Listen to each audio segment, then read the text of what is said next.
Hola, bienvenido y bienvenida a todo otro curso de Yo Sigo Publicando después del parón, el mini parón de vacaciones.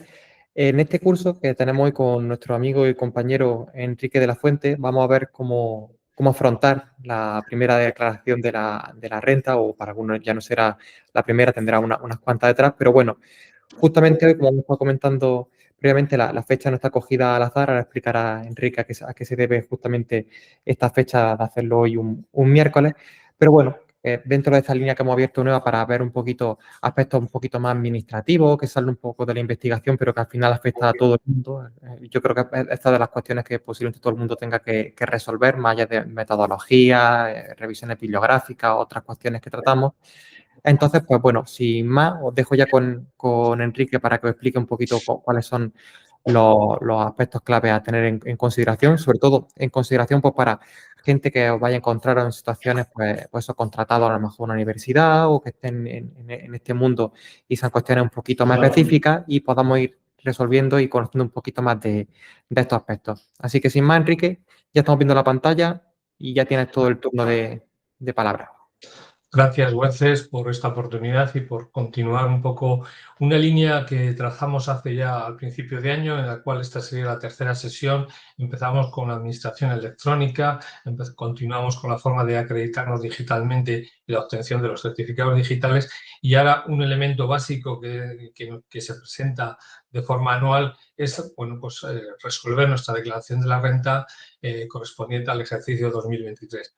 ¿Por qué se hace en este momento del año? Pues bueno, una vez finalizado el año fiscal que se corresponde al 2023, las empresas, los retenedores, las entidades bancarias hacen unos procesos en los cuales dan la información durante los meses de enero y febrero, dan la información fiscal a la agencia tributaria, ellos la elaboran y ya está disponible para que el usuario pueda afrontar la declaración de la renta. Nosotros elegimos esta fecha porque hoy, bueno, en la prensa veréis un montón de información en la cual nos llama la atención el que se inicia la campaña de renta, las novedades fiscales, las obligaciones, cómo realizarlo. Bueno, pues ese va a ser un poco nuestro día a día de los 50 minutos que trataremos de resolver con bien. Importante.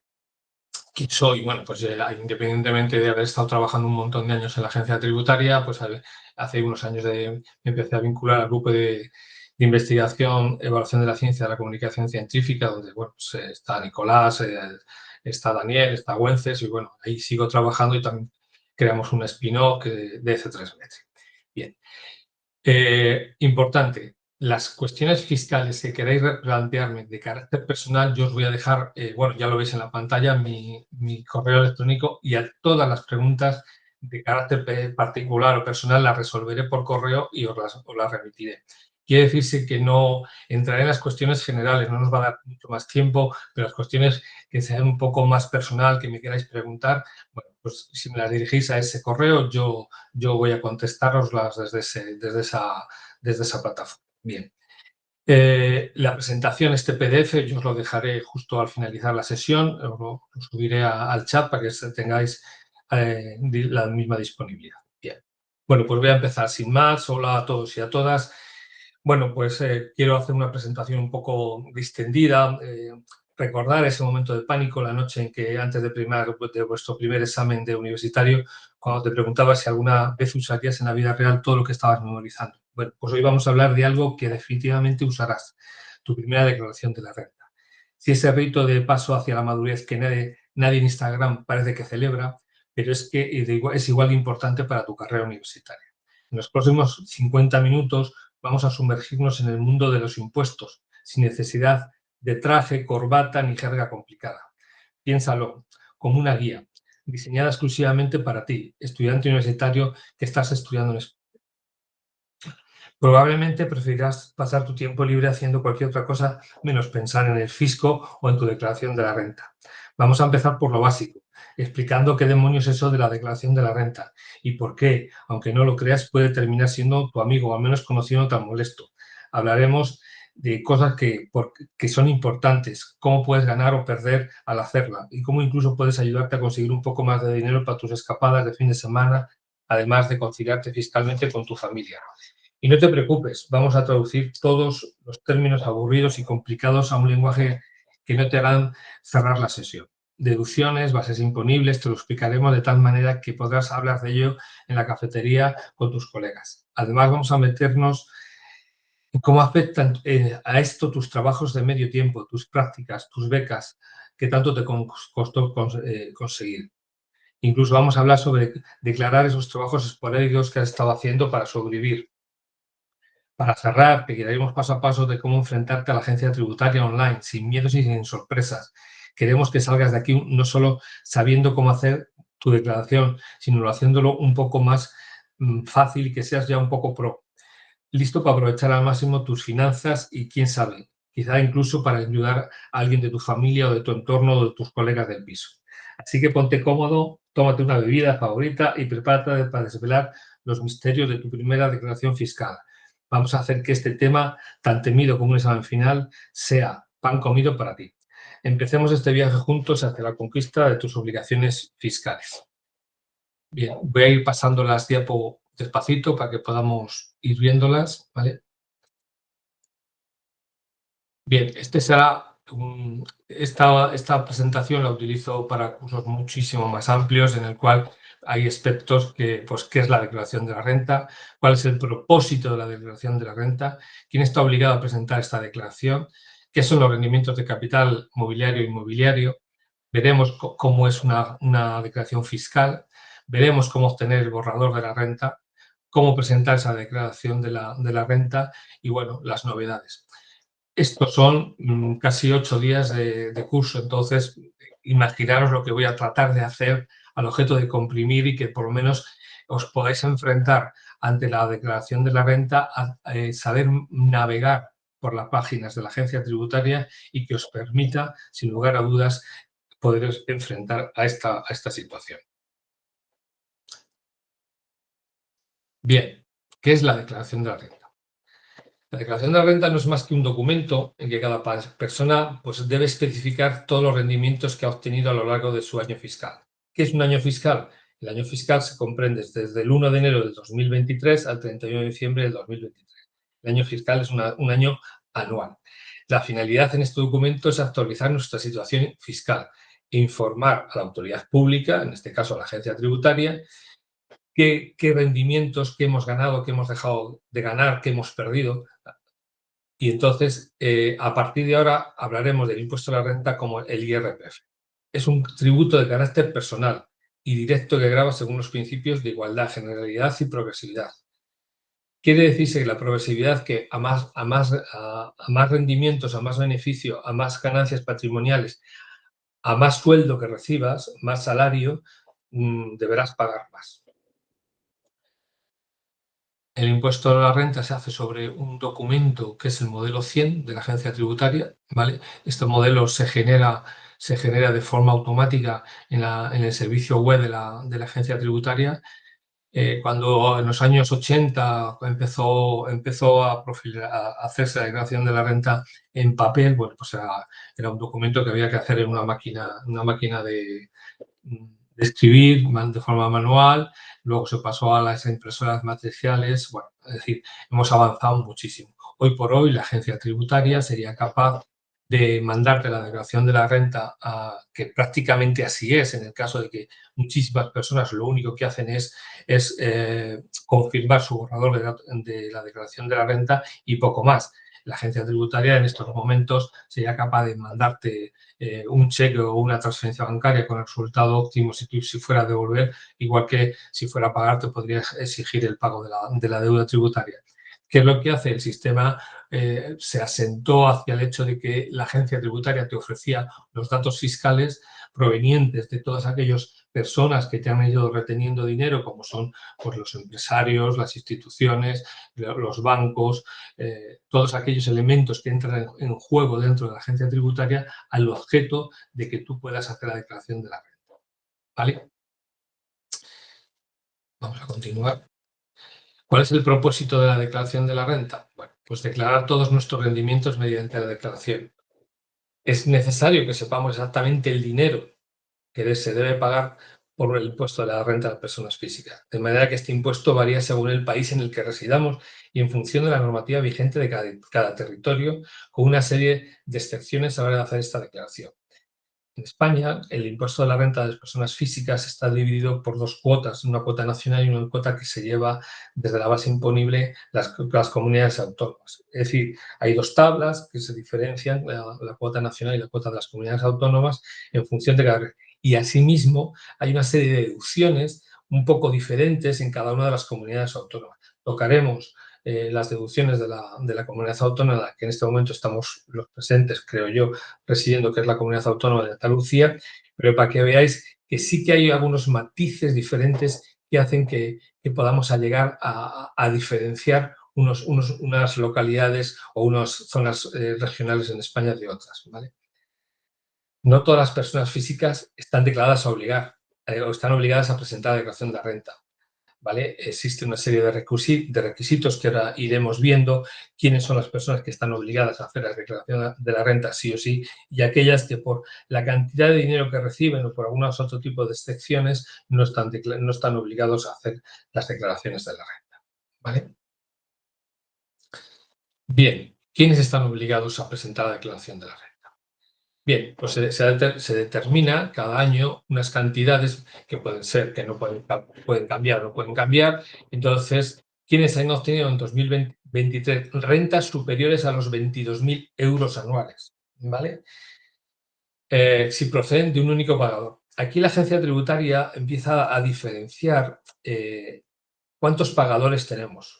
Esto es un perjuicio en algunas cosas, pero en otros casos nos favorece.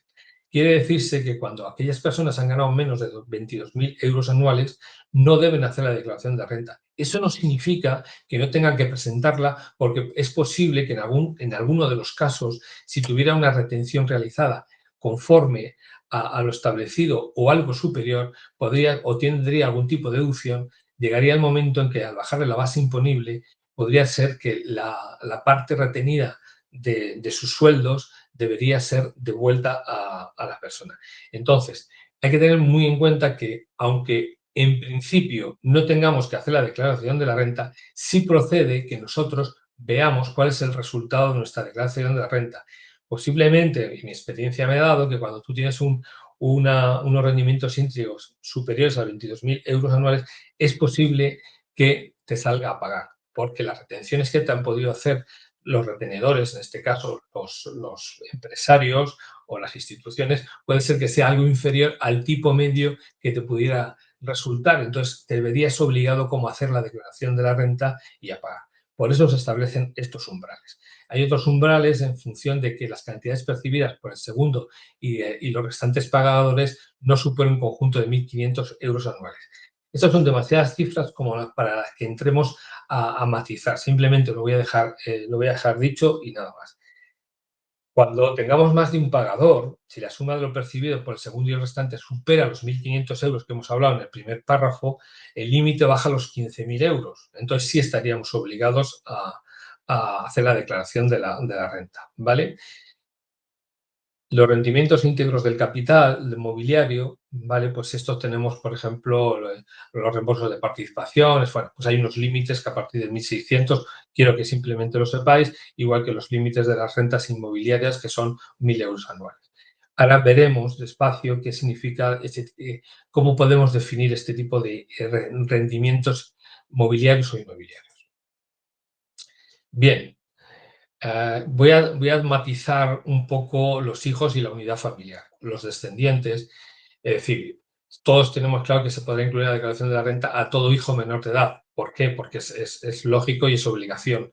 La duda surge cuando han alcanzado la mayoría de edad. Bien, para seguir formando parte de la unidad familiar de un hijo mayor de edad, que se puede extender hasta los 25 años, la mayoría de edad no está asegurada, ni muchísimo menos. La independencia económica, muchos de vosotros que estáis estudiando, estáis ahora mismo, no tenéis una independencia económica. De hecho, pertenecéis todavía, estáis bajo el paraguas de la unidad familiar. Por fortuna, como lo dice expresamente el reglamento, hace como un amparo de todas estas situaciones en las que se extienden hasta los 25 años. ¿Vale? Entonces, que el menor de 25 años no haya obtenido rentas superiores a los 8.000 euros al año, es una condición para poder estar dentro de la unidad familiar. El menor de 25 años no presente la declaración de la renta de forma independiente con rentas superiores a 1.800 euros.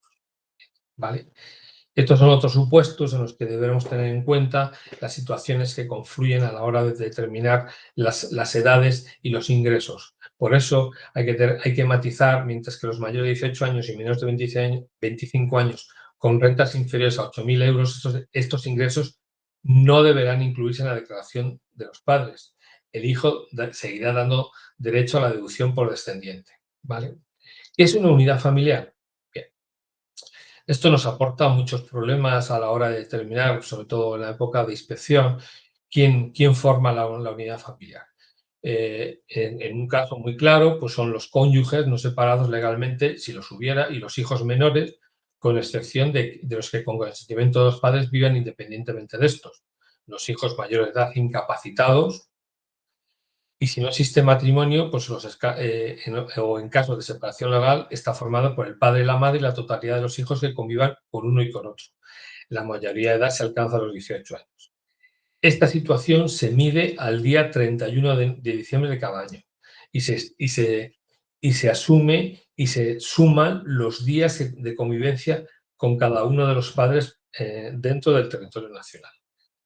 Esto es un poco difícil de entender, pero la declaración de la renta te ayuda a la hora de implementarlo dentro de los apartados, te va pidiendo estos datos, entonces es fácil de rellenar, ¿vale? Hay que atender las condiciones de cada uno. Bien, decíamos, ¿qué es una residencia fiscal? Puede que a muchas personas que nos estén escuchando en este momento, pues bueno, ¿cuál es su residencia fiscal? Pueden que sean estudiantes extranjeros que estén en España. Y entonces se entiende que la residencia fiscal en España es la que permanezca más de 183 días durante el año natural en territorio español. Para determinar esta permanencia se computan las ausencias, idas y venidas, pero se suman los 183 días, aunque sean de forma alterna. Si superan los 183 días anuales en territorio nacional, eres residente fiscal en España. ¿Vale? Que radique el núcleo principal de actividades o intereses económicos y que se viva habitualmente en España con el cónyuge no separado. Digamos que la persona, imaginaos, yo tengo algún conocido que trabaja en una plataforma petrolífera, pero que está en el Mar del Norte, pero su familia, el cónyuge y los hijos, es una familia que no están separados. Entonces se entiende que la residencia habitual es donde está la casa familiar, donde vive el cónyuge no separado legalmente y los hijos menores de edad que dependen de esa persona física. ¿Vale? Entonces se admite la prueba en contrario. Bueno, daros cuenta, el procedimiento fiscal en España está regulado de una forma muy extensa. Tenemos un manual de renta que casi son 1.700 páginas y existen unos tribunales económicos administrativos que, bueno, pues tienen que entrar con mucha asiduidad a determinar este tipo de cuentas. Acordaros de ejemplos como el de Shakira, donde tenía la residencia fiscal, donde hacía sus compras, donde estaba el núcleo básico de la familia, cuando ellos decían que estaba fuera. Bueno, pues esto es básico y muy importante a la hora de poder hacer las declaraciones fiscales. ¿Qué pasa? Pues España establece acuerdos con casi la práctica de países del mundo, en el cual hay una serie de acuerdos internacionales y convenios que conllevan a determinar dónde se paga. Normalmente, cuando uno supera los 183 días en España, se entiende que es residente fiscal aquí y tendría por qué declarar sus rendimientos, aunque estén fuera del territorio nacional. Pero para esto habría que irse a cada uno de los convenios internacionales que tiene firmados España con esos países. ¿Vale?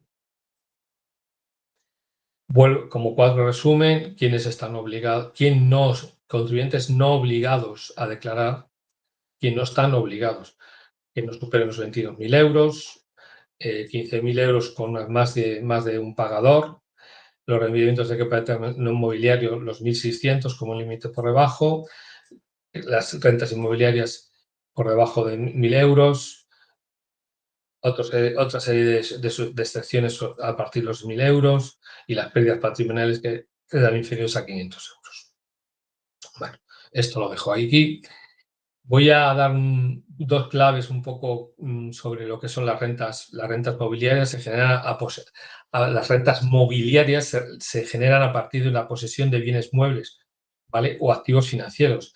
Este tipo de renta incluye, pero no se limita a los derechos de dividendos provenientes de acciones de empresa, derechos de la propiedad industrial, rentas derivadas de la cesión de capitales. Bueno, el mundo financiero entra en funcionamiento aquí y ya son nuestras rentas mobiliarias. Y las rentas inmobiliarias son las que se generan a partir de la posesión o derechos que se tienen sobre bienes inmuebles. Estas pueden incluir la renta de alquileres, por ejemplo, cuando vendemos nuestra casa, la cesión de terrenos o edificaciones para uso de las mismas, las explotaciones agrícolas. Bueno, todo esto, la principal diferencia entre ambas radica en el tipo de bien que genera los ingresos, mientras que las rentas mobiliarias provienen de los bienes muebles y derechos sobre activos financieros. Las rentas inmobiliarias se originan sobre la propiedad o uso de bienes inmuebles, de algo más tangible, de algo físico, de algo de un inmueble, ¿vale?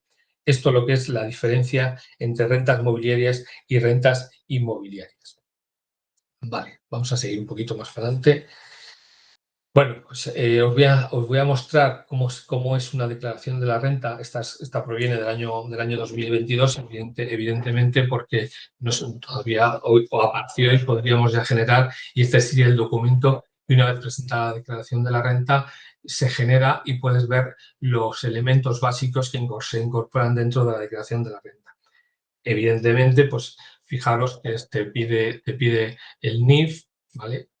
El apellido sin nombre, hombre o mujer. Bueno, no es que sea muy inclusiva la declaración de la renta, te pide el estado civil, soltero, casado, viudo. Son importantes estos datos en función de que daros cuenta que depende del estado civil en el que uno se encuentre. Estado civil abarca hasta las parejas, de hecho, evidentemente. Tienes una serie de elementos que te van a ayudar a la hora de llegar a tener más deducciones o menos deducciones, incluso los mínimos vitales que se declaran en la declaración de la renta. Es obligatorio cuando existe una unidad familiar y hay un cónyuge, pues declarar igual de esta forma, hombre, mujer, su fecha de nacimiento, ¿vale? Hay un elemento que sí que es importante si hubiera un grado de discapacidad de la persona. Se declara la comunidad autónoma, bueno, esto es un número que identifica a cada comunidad autónoma, y en este caso, pues la comunidad autónoma de Andalucía es la número 1. Se especifica la tributación, como podéis ver aquí, tributación individual o conjunta, pues queda marcado en el momento que al principio de la declaración te va a decir, te lo va a pedir, ¿vale? Continuamos. En este caso podréis ver los rendimientos de trabajo. Aquí en esta parte irá toda la parte que nosotros, lo que hemos obtenido por nuestro trabajo personal, en las retribuciones dinerarias, total de los ingresos computados, estos son sumas, las cotizaciones a la seguridad social que nos han detraído de nuestras nóminas, ¿vale? Aparecerá un rendimiento y otros gastos deducibles. Pasará lo mismo con el capital mobiliario, como estáis viendo, los intereses de depósitos que tengamos, la venta de acciones, pues bueno, lo iremos colocando en estas casillas. Los inmuebles, pues los inmuebles son aquellos que están a nuestra disposición, y en función de que la disposición del inmueble sea para nuestra vivienda habitual, pues tenga otros usos, tendrá un elemento que hará que paguemos por él o no paguemos por él. Pagar por él significa que se determina una cuota que aumenta la base imponible. Nosotros iremos sumando el rendimiento del trabajo, el rendimiento del capital mobiliario y el rendimiento de los bienes inmuebles, y esto nos llevará a obtener una suma de las imputaciones de la base imponible menos las pérdidas y ganancias patrimoniales, ¿vale? Sé que esto suena todo muy complejo, pero bueno, iremos viendo. Por ejemplo, aquí tenemos pues, cómo se determina la base imponible, ¿vale? Esta casilla, luego hablaremos de ella, de la 505, ¿vale? Que será importante. Unas deducciones por el mínimo del contribuyente, en función de las personas que están En la unidad familiar estas cantidades en función si hay descendientes o ascendientes, esto sube, ¿vale? Y como podéis ver, la base liquidable pues le corresponde una cuota estatal correspondiente a la base de gravamen, que podéis ver aquí. Esto, pues bueno, veis aquí que hay una parte que se paga, a la cuota íntegra estatal y otra cuota íntegra autonómica que va cada una a un lugar a una caja, por decirlo de alguna forma, ¿no? El Estado lo recoge y luego él hace sus cuentas con las comunidades autónomas. Esta es la declaración de la renta y, bueno, pues la cuota líquida incrementada y el resultado de la declaración, pues es en este caso, pues son a pagar, si sumamos las cuotas líquidas que hemos visto antes, tanto de la autonómica como la nacional, pues sale esta cantidad y como nosotros teníamos unos rendimientos de la declaración de la renta menos las retenciones, pues nos sale un resultado de la declaración de 325,50 € a pagar. ¿Vale? Los tramos de la declaración, pues bueno, aquí veis los tipos, es una forma de que los tramos de la declaración de IRPF son los siguientes, es decir, cuando tú ganas una serie de elementos a partir de 60.000 euros, pues bueno, las retenciones son el 45%.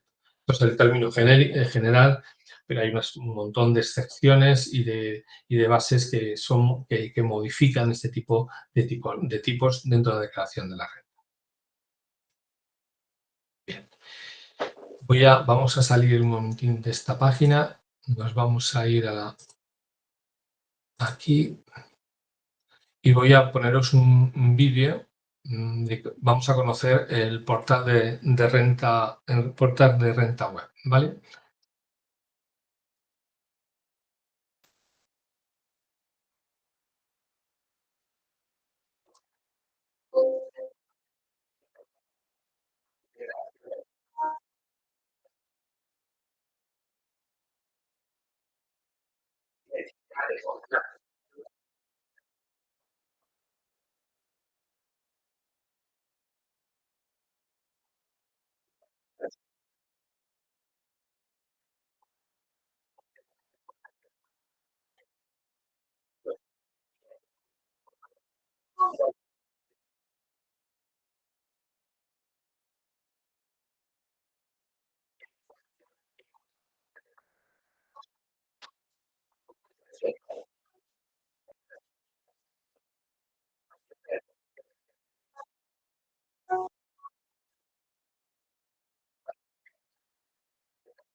Vamos a continuar con otro vídeo sobre cómo se obtiene la referencia y ahora lo volveré a explicar, ¿vale?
Bien, vamos a ver una cosa que es importante que tengáis claro, que es la ratificación del domicilio fiscal en función de las posibles variaciones que tenéis cada uno de vosotros, ¿vale?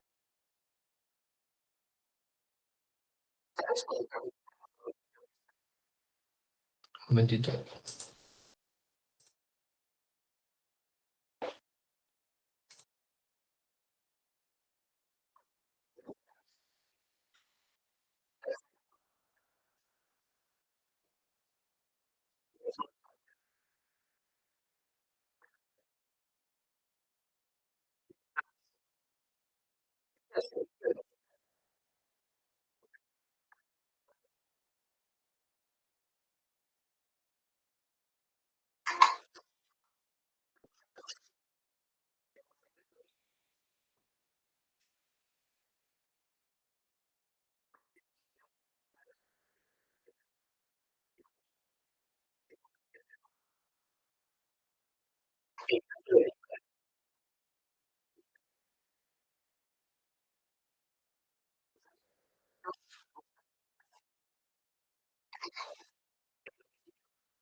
Bien, por último, os voy a indicar cómo introducir el código del IBAN en vuestra cuenta bancaria, ¿vale?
Bien, digamos que estáis viendo ahora la parte desde donde él ha accedido a cada uno de los elementos que hemos estado revisando. tanto los servicios de tramitación web, los datos fiscales, la modificación de la declaración ya presentada. Bueno, pues desde este apartado voy a volver a entrar para llegar aquí para que veáis. Digamos que este es el sistema, la parte, tecleáis agencia tributaria y os vais aparece esta página y evidentemente a partir de aquí, bueno, pues el primer anuncio que aparece es campaña renta 2023, accedes a la campaña. Bien, entonces al acceder a la campaña, si nosotros quisiéramos acceder al servicio de tramitación, en este caso ya te pide actuar en nombre propio. Y en este caso, pues por ejemplo, hemos visto la parte correspondiente a una persona que ya estaba identificada en la agencia tributaria. Bien, a partir de este dato, y volvemos a la presentación, como podéis ver, aquí aparece los elementos sobre los que hemos hablado en el vídeo. ¿Cómo accedemos? Accedemos a través del certificado electrónico.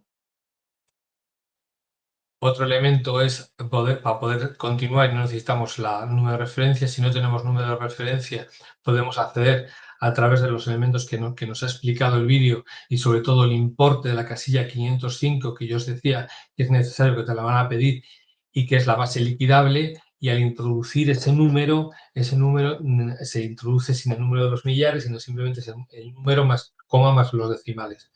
Si no hubiéramos hecho declaración de la renta, nos va a pedir los 5 números finales de nuestra cuenta bancaria abierta en el 2023. ¿Qué cuentas no valen? No valen las que figuréis con vuestros padres si vosotros seáis autorizados, no vale las cuentas en las que no figuréis exactamente como titular, se puede ser cotitular de las cuentas con determinadas personas y entonces siempre y cuando aparezca la palabra titular o cotitular dentro de la cuenta bancaria, esa cuenta la va a asumir la agencia tributaria y la vais a poder referenciar. ¿Qué es lo que sucede? Que la agencia tributaria va a chequear esa cuenta bancaria con los datos que él tiene y que corresponden con el titular. Significa que tú no puedes introducir la cuenta bancaria de nadie porque la agencia tributaria lo primero que va a hacer es llamar a su base de datos, poner tu DNI, ver el código de cuenta bancaria y tiene que coincidir que los últimos 5 números coincidan con eso. Si no, no te va a dejar avanzar ni te va a ofrecer el número de referencia para poder entrar y facilitar el número de la cuenta bancaria. Y no te va a facilitar en ningún caso la referencia.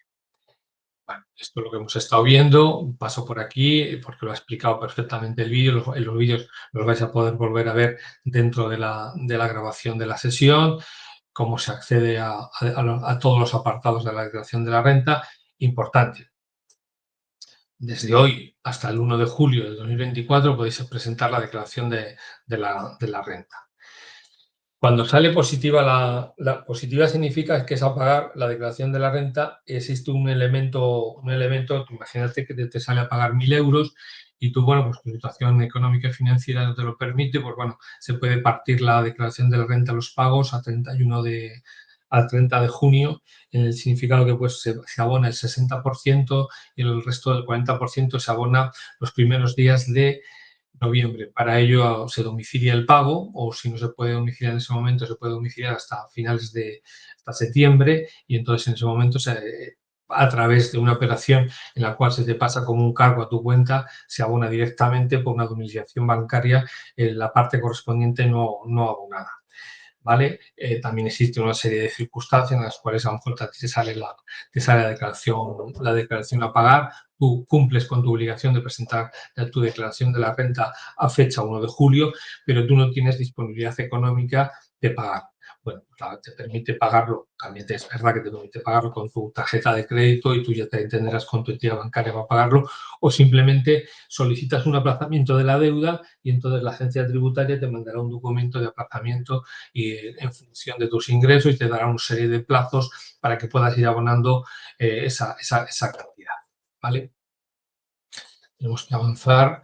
Bueno, hay un elemento que sí que me gustaría tratar y que va a ser el tema de las deducciones fiscales en Andalucía. Vamos a irnos este es el manual de la agencia tributaria.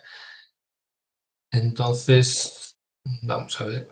deducciones generales, deducciones autonómicas. Estas serían las deducciones autonómicas aplicables para el ejercicio 2023. Vámonos a ir a las deducciones de Andalucía. Son varias, como podéis ver aquí. En este caso, esta es la información que da la Junta de Andalucía por inversión en vivienda habitual que tenga consideración de protegida, por cantidades invertidas en alquiler de vivienda habitual, por nacimiento, adopción, por adopción del ámbito internacional, por madre o padre de familia, familia numerosa, gastos educativos, contribuyentes con discapacidad, contribuyentes con cónyuges o parejas con discapacidad, por asistencia a personas con discapacidad, bueno, una serie con hasta finalidades ecológicas. Vamos a entrar en el elemento de una deducción que yo creo que algunos de vosotros podríais acceder, que son los gastos, vamos a ver si llegamos, educativos, que determina la Junta de Andalucía, que son admisibles, ¿vale? Asistencia a discapacidad, ayuda doméstica, acciones, participaciones, adjudicar ahora. Creo que me he pasado.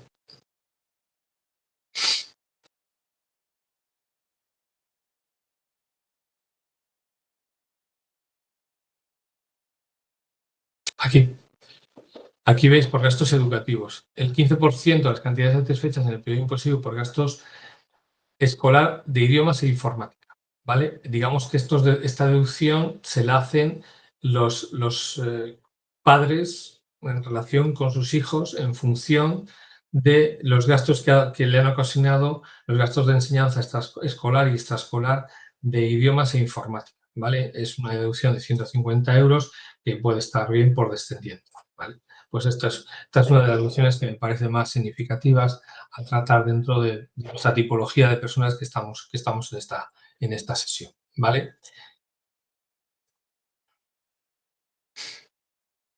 Estos aquí está, el 15% de cantidades satisfechas que no superan nunca los 150 euros. Bien.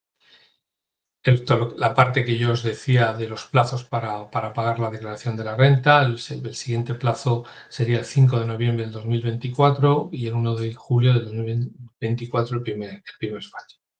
¿Vale? Hay una serie de fraccionamientos, elementos que siempre la agencia tributaria te va a facilitar el pago de los mismos. Una de las cosas que hemos visto en el sistema de renta web pues es todo lo que podemos acceder cuando entramos en el servicio de renta. Este es el servicio de renta 2022, pues bueno, sería consultar, modificar los datos de contacto, consultar datos fiscales, modificar mis datos fiscales, el domicilio fiscal, bueno, y gestionar mis cartera de valores y llegar al borrador de la declaración de la renta que está en este apartado. Nosotros, introduciendo aquí, podríamos acceder ya directamente a hacer nuestra declaración de la renta. ¿Vale? Bien. Nos quedan unos minutillos. Voy a hablar del tema de las becas para terminar la sesión. Como veis, es todo muy comprimido, muy deprisa, pero bueno, que sepamos que las becas están todas exentas. Evidentemente, tienen que ser becas públicas, concedidas por entidades sin fines de lucro, que concedidas por fundaciones bancarias y que están relacionadas todas con los diferentes niveles educativos en España. Hay una serie de elementos, qué partes están exentas y qué partes no. Vamos a entrar en la parte de las becas de información en investigación para investigadores, que son las predoctorales o postdoctorales, en las que toda la cantidad está exenta y los requisitos, pues bueno, que seas una persona que está estudiando, mira, que los becarios fuesen graduados universitarios, orientarse al desarrollo de actividades de formación y especialización científica y técnica, bueno, que respeten los principios de publicidad e igualdad, y bueno, y la parte que sea dedicada, estoy en este caso hablando de las becas FPI y FPU de la universidad. La totalidad de la dotación económica está exenta, ¿vale? No hay ningún tipo de problema a la hora de hacer ese tipo de declaración. Bueno, pues aquí hay una serie de becas en las que están los segundos ciclos, el tercer ciclo, bueno, como ayudas complementarias, están exentas también para la investigación.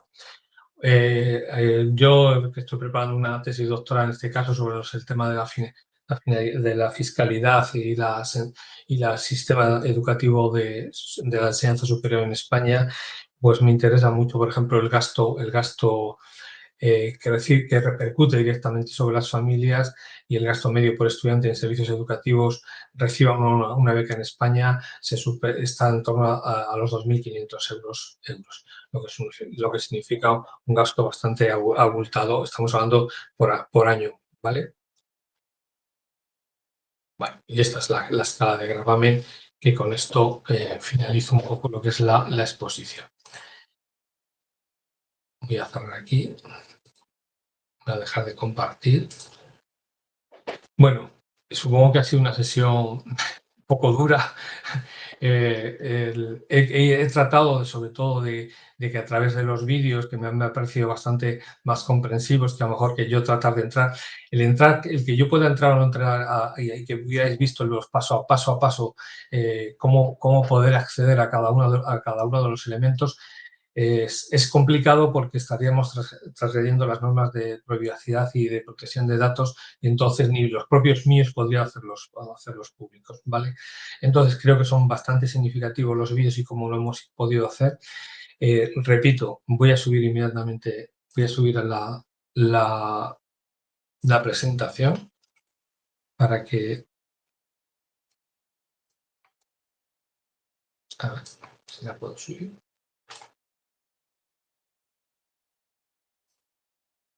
No sé cómo se sube aquí.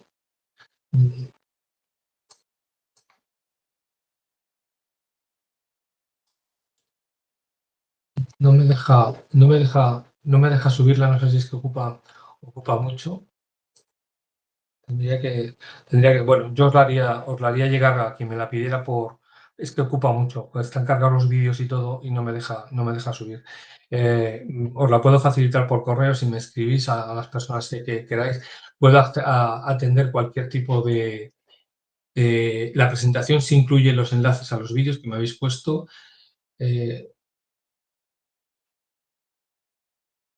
Otra cosa, puedo responder durante unos minutos a alguna pregunta genérica que tengáis, si me las pasáis por el chat o habláis. No sé cómo si se puede sincronizar los micrófonos, ¿vale? Y si no, evidentemente, cualquier pregunta, voy a poneros la dirección de correo.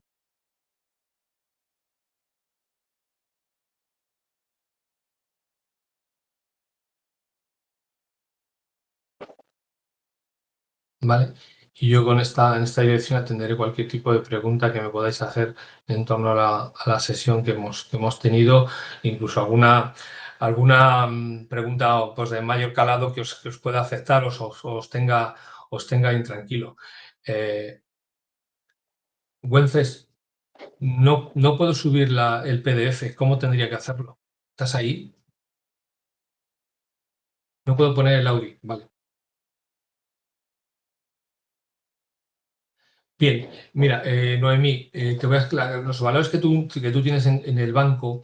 Date cuenta que el principio del rendimiento se valora en función de lo que tú ya has obtenido en el banco como elemento positivo o negativo por la pertenencia. Si te han dado dividendos o han repartido participaciones o ha habido una ganancia patrimonial por la venta de los mismos, entonces deberías solo lo que se debe pagar o la parte que se incluye en el impuesto de la declaración de la renta del ejercicio es aquel beneficio o pérdida que tú hayas podido tener. Es decir, no siempre vamos a hablar de que debemos pagar por lo obtenido por el beneficio, sino que también podemos detraer la parte de pérdidas. Imaginémonos unas acciones de Movistar compradas hace unos años y que en el año 2023 las hemos vendido y las compramos a 100 y las hemos vendido a 85. Pues tendríamos una pérdida patrimonial que deberíamos declararla y entonces aminoraría nuestra base imponible, ¿vale?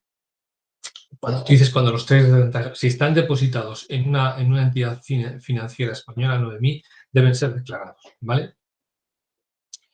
Glenda, si recibimos ingresos de familias, esto también se declara. Vamos a ver, hay unos límites en el Bizum en el cual España me parece que los tiene establecidos en 1.000 euros ahora mismo, porque los había bajado. El que tus padres te ayuden, Glenda, a sobrevivir, vamos a llamarlo entre comillas, porque te mandan dinero. Esta es una parte que nadie, vamos a ver, lo conoce la agencia tributaria a través de la información fiscal que le ofrece la entidad bancaria, ¿vale? Y si son transferencias internacionales, se las va a mandar. Pero bueno, en función de que también qué cantidades puedas recibir serán llamativas para la agencia tributaria, no son declarables como ingresos en renta, porque no es por una actividad laboral o por un rendimiento otra cosa es que ese dinero, imagínate que te mandan $1.000 y tú los inviertes en comprar unas acciones y tú empiezas a obtener beneficios, pues tendrías que pagar por los beneficios obtenidos de esa inversión. Bien. 9.000. Soy extranjera y lo tengo desde que vine a España como fondo de soporte en caso de emergencia. Bien, pues si ese fondo de soporte lo tienes ahí, bueno, si no te da mayor beneficio, tendrías que ver en qué banco está y en condición de qué, y que el certificado que te va a dar tu entidad bancaria, cómo explica fehacientemente qué dinero y qué es lo que tiene. ¿Vale? Las transferencias no se declaran como tal. Las transferencias bancarias las conoce la agencia tributaria y el Banco de España en función de si son transferencias nacionales o internacionales, ¿vale? Y dependiendo la cuantía de esas transferencias, perdón, serán sometidas a control o simplemente a que des explicaciones de por qué. Es decir, si tus papás te mandan 300 euros todos los meses para que tú tengas una mejor vida aquí, pues evidentemente nadie te va a decir nada, ¿vale? El procedimiento de las transferencias bancarias, Noemí, tienen unos elementos de control en función de quién seas. Cualquier cantidad que pase por el Banco de España que sea una transferencia internacional podrá ser sometida a control en función del país de donde viene, si viene de un país que sea un paraíso fiscal, bien que sea que el destino de esa transferencia sea una persona conocida y esté domiciliada fiscalmente en España, y tercero, en función del montante económico. Tú imagínate, Noemí, que te estuvieran mandando 5.000 euros mensuales, pues evidentemente sería sometida antes o después a control. Me dice Steven que voy a volver a poner el correo.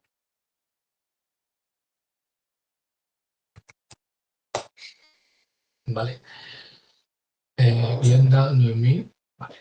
Yo creo que la singularidad, sobre todo de las personas residentes en España que son de origen extranjero, pues bueno, creo que van a tener, siempre es un poco singular.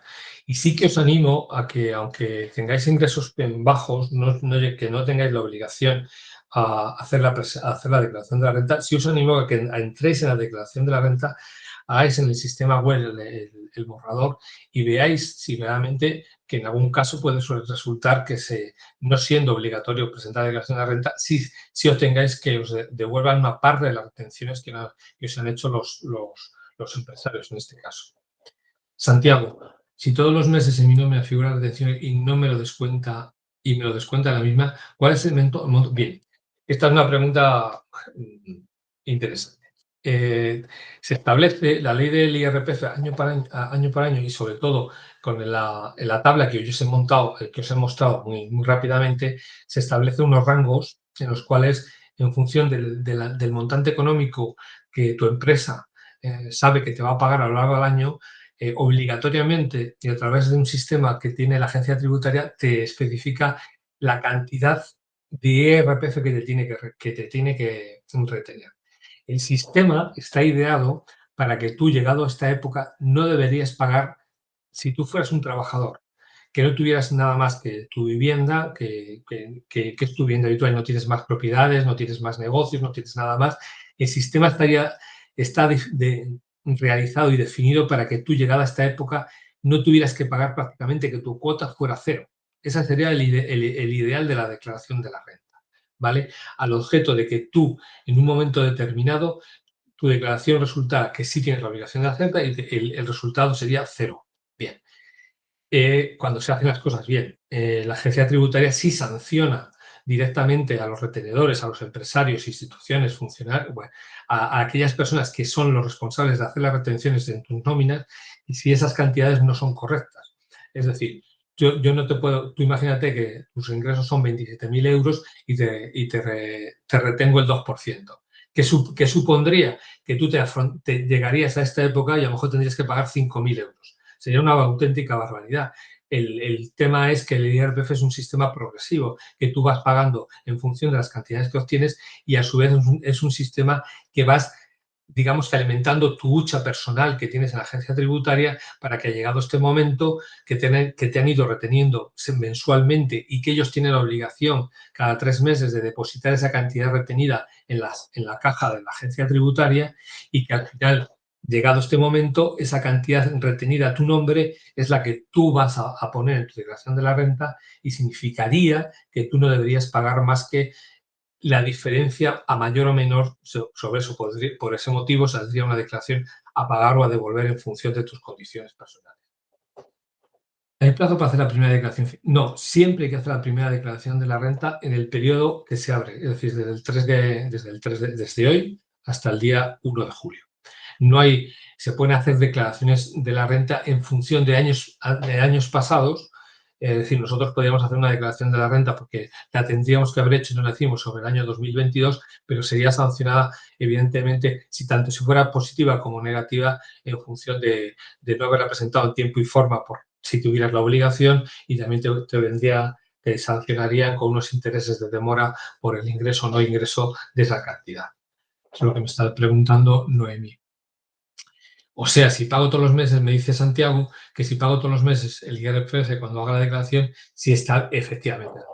Esa es la idea básica del funcionamiento del sistema. El sistema, digamos, que cuando se conjugan diferentes tipos de rendimientos, o tienes, por ejemplo, ingresos porque alquilas un local comercial, o alquilas un piso de la playa, o tienes o das clases y tienes retenciones de diferente tipología, llega un momento en que a las personas que les sale a pagar, tienen que pagar esa diferencia entre lo que tienes, la parte retenida y la parte no retenida. El sistema está ideado bien. ¿Cómo funciona luego?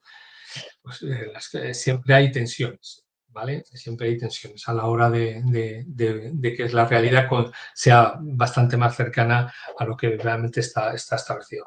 El sistema fiscal español es un sistema fiscal muy puntero a nivel europeo.